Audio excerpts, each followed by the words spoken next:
whether questions he cares to pose to our panel. Thank you, Mr. Chairman. I appreciate it.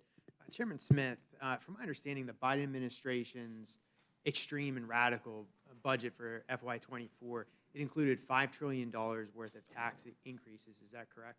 It did. $5 trillion worth of tax increases, which was a huge win that this piece of legislation did not have any tax increases. It's not that the administration didn't try to put tax increases in the negotiations on working class families, but Speaker McCarthy and his team was able to prevent that from happening.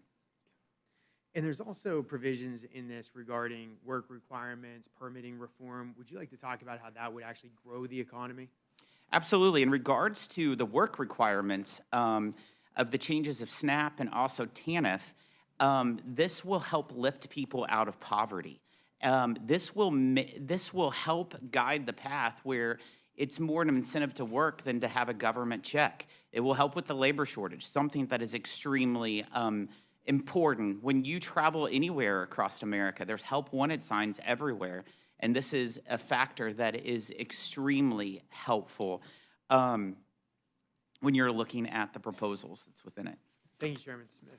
Chairman Estes, it's my understanding that since President Biden took office, we've been on a trajectory in the next 10 years to add $10 trillion to our spending trajectory. Am I correct in that?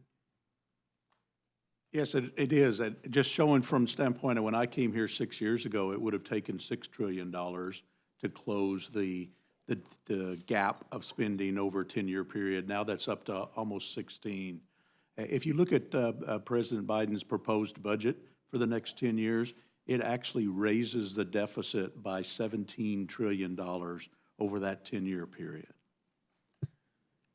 And how does this bill help to counter that extreme spending? So the focus of the bill, and particularly the first 6 years, is putting a cap on what is being budgeted to go through that process so that we can put limits on a year-to-year basis of the amount of money that is budgeted and then therefore spent, and also including the economic growth provisions that we put into the bill.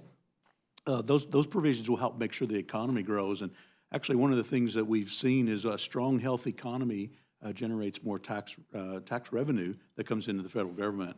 I'll just use as an example, after we did the Tax Cuts and Jobs Act, passed that in 2017, Congressional Budget Office estimated that there would be roughly $4.00 trillion in tax revenue in the year 2022. What we actually saw was $4.9 trillion. So positive activity, positive tax revenue from economic growth, which helps make sure that we can fund our obligations. Thanks, I appreciate it. Chairman Smith, did you have anything you wanted to add? I saw you. Yes, Representative. I would just add that from just the last 2.5 years, we've not had spending caps. And under 2 years of that 2.5 years, it was one-party Democrat rule where they controlled the White House, the House, and the Senate. And you saw an increase of $10 trillion in spending with no caps. You also saw an increase in discretionary spending within that window of 16% of an increase with no caps. However, the years prior to that, the 10 years prior to that, we had caps, and you only saw discretionary spending increase on average of 2.5%. So the provisions in here with the 6-year caps will make a huge impact because our country right now is not operating on any kind of cap. Thank you, Chairman. With that, I yield back.